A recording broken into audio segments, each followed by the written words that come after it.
Salam sejahtera Malaysia, denyut nadi suara rakyat bergema di channel ini. Jangan lupa tekan butang subscribe, like dan share. Malaysia kita punya, cintai Malaysiaku, kita jaga kita.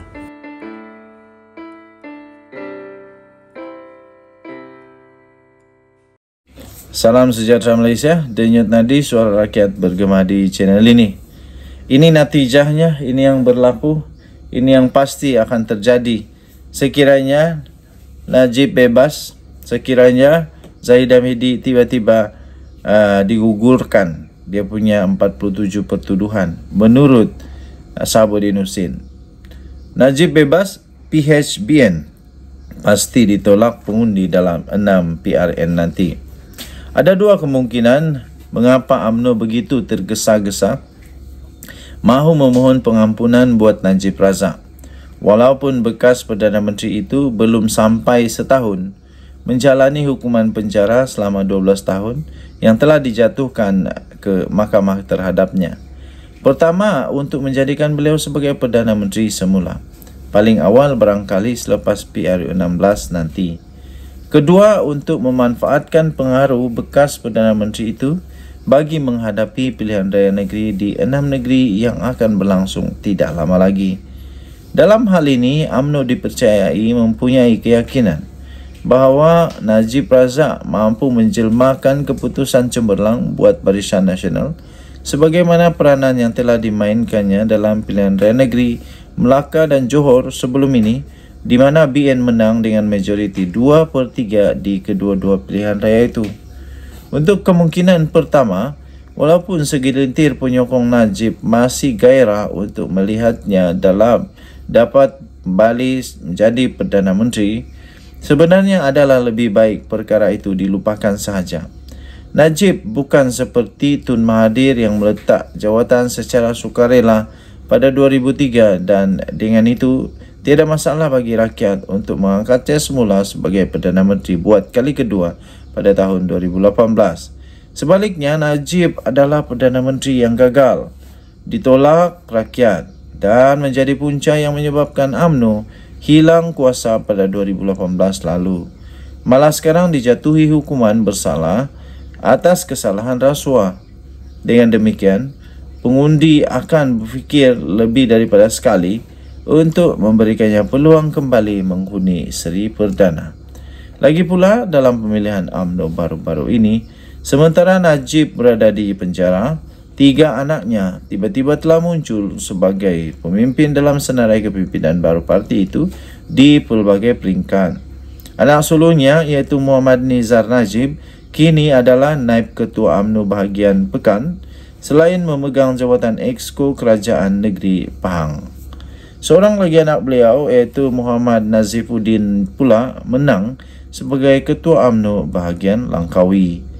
Anak perempuan Najib pula iaitu Noriana Najwa atau lebih dikenali sebagai Yana menang Ketua Puteri UMNO Lembah Pantai dan Exco Puteri UMNO Malaysia. Apabila sudah ada 3 anaknya dalam kepimpinan UMNO, ini adalah masa yang terbaik untuk Najib berundur dan bersalah sepenuhnya. Oleh itu, UMNO tidak seharusnya membuang masa memohon pengampunan yang segera buat Najib. Sebaliknya, biarkan saja proses pengampunan dilakukan oleh keluarga Najib sendiri setelah beliau selesai menjalani tempoh tertentu di penjara dan mendepani perbicaraan 3 lagi kesnya yang berkaitan dengan MDB di mahkamah. UMNO harus bergerak ke depan dengan barisan kepimpinan sedia ada tanpa perlu menoleh lagi kepada Najib Razak. Untuk kemungkinan kedua, iaitu bagi kepentingan BN berdepan 6 PRN, apa yang UMNO harus sedar ialah bukan saja sekarang ini keadaan Najib sudah berbeza berbanding ketika PRN Melaka dan Johor sebelum ini, bahkan kedudukan kerajaan juga sudah berubah. Denyut nadi suara rakyat terus bergema di channel ini. Saya akhiri dengan perenggan terakhir. Jika itu berlaku dalam PRN nanti, jangan bermimpi lagi untuk menang dalam PRU16 pada tahun 2027 akan datang. Ditulis oleh Sahabuddin Husin 9 April 2023. Untuk dapatkan berita lengkap ataupun artikel lengkap ini, sila layari Sahabuddin sabudin.com.net. Kita jumpa lagi. Bye-bye. Salam sejahtera Malaysia. Denyut nadi suara rakyat bergema di channel ini. Nota kepada Anwar. Fahami apa yang rakyat mahu dalam isu Najib dan Zahid Hamidi. Tulisan kali ini saya titipkan khas buat Perdana Menteri Datuk Seri Anwar Ibrahim dengan doa agar kekal istiqamah melawan rasuah. Saya tidak pasti sama ada beliau punya masa membaca tulisan saya kali ini. Tetapi saya yakin orang-orang kanan Anwar dan pegawai-pegawainya dan sebahagiannya merupakan kawan-kawan saya pasti membaca tulisan ini. Terserahlah kepada mereka mahu menyampaikannya kepada Anwar Ibrahim atau tidak. Tetapi jika mereka kekal sayang kepadanya, pasti mereka tidak berlengah untuk berbuat demikian. Dalam isu yang diperbualkan masyarakat ketika ini, yaitu pengampunan Najib Razak dan permohonan Zahid Hamidi untuk menggugurkan 47 kes mahkamahnya, saya ingin memaklumkan kepada beliau apa yang sebenarnya keinginan atau kemauan rakyat dalam perkara tersebut. Mungkin dapatan saya ini tidak seberapa tepat atau tidak memenuhi kaedah yang betul dalam metodologi kajian yang betul-betul akademik. Tetapi sejak isu ini timbul, saya telah bercakap dengan ramai orang daripada pelbagai peringkat usia dan latar belakang. Sambil dalam masa yang meneliti kecenderungan di hampir semua platform media sosial beberapa hari lalu berkenaan dengan dua isu terbabit.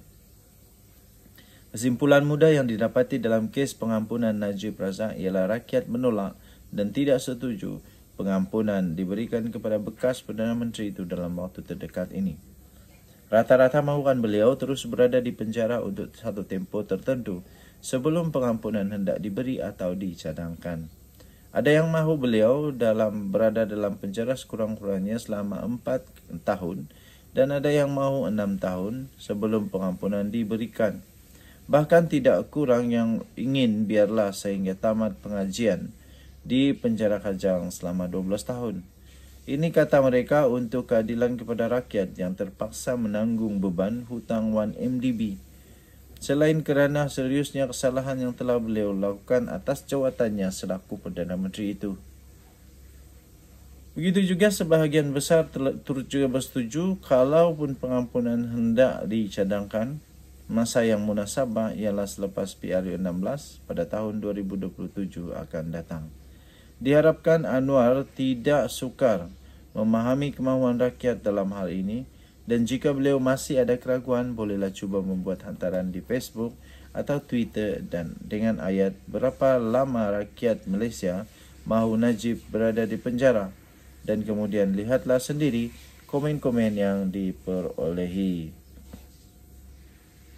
Dalam kes Zahid Hamidi pula, oleh kerana 47 kes pecah amanah, rasuah dan pengubahan wang haram berkaitan dengan dana Yayasan Akal Budi yang sedang dihadapinya sudah dalam peringkat membela diri, rakyat tidak setuju sama sekali jika Peguam Negara bertindak menggugurkannya.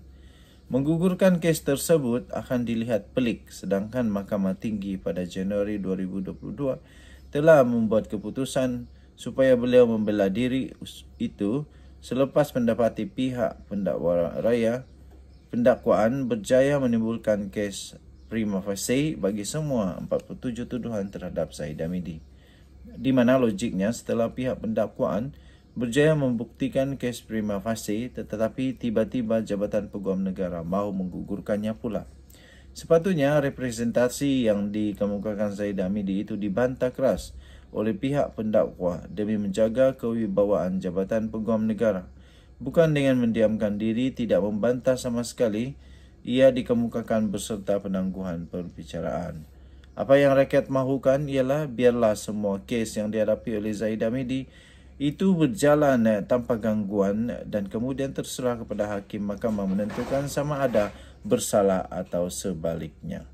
Untuk mendapatkan berita lengkap, sila layari sabudinhussein.com. Okey, sabudin.com.net. Surat ini ditulis oleh Sabudin Hussein sendiri bertarikh 11 April 2023. Oke, so ending dia saya bacakan. Cuma syaratnya syarat utamanya hanya satu. Cuma syarat utamanya hanya satu. Jangan sesekali berkompromi dalam isu Najib dan Zahid Hamidi. Kita jumpa lagi. Bye-bye.